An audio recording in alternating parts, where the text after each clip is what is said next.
Naging matagumpay naman ang pagtatapos ng isang Walk for Peace na ginanap sa South Korea nitong nakalipas na linggo. Mahigit 200,000 katao ang lumahok sa nasabing pagtitipon na inorganisa ng isang International Peace Youth Group. Mula sa South Korea, yan ang tinutukan ni Beth Kachin. Tinatayang nasa 200,000 katao ang lumahok sa Walk for World Peace na ginanap sa Peace Gate sa Seoul Olympic Park sa South Korea.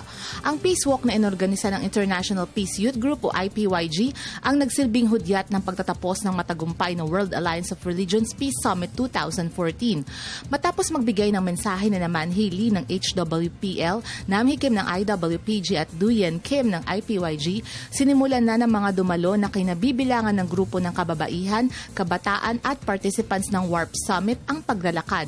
Nilibot nila ang paligid ng park na may kanya-kanyang bit-bit na banner na nagpapakita ng kanilang suporta sa pagkakaroon ng pandaigdigang kapayapaan. Sa pamamagitan ng Peace Walk na ito ay nagsama-sama ang sangkatauhan mula sa iba't ibang reliyon, grupo at bansa na may natatangi at nag-iisang layunin, ang pagkakaisa at pagkakaroon ng kapayapaan sa mundo. Para sa Telebisyon ng Bayan, Elizabeth Kachin.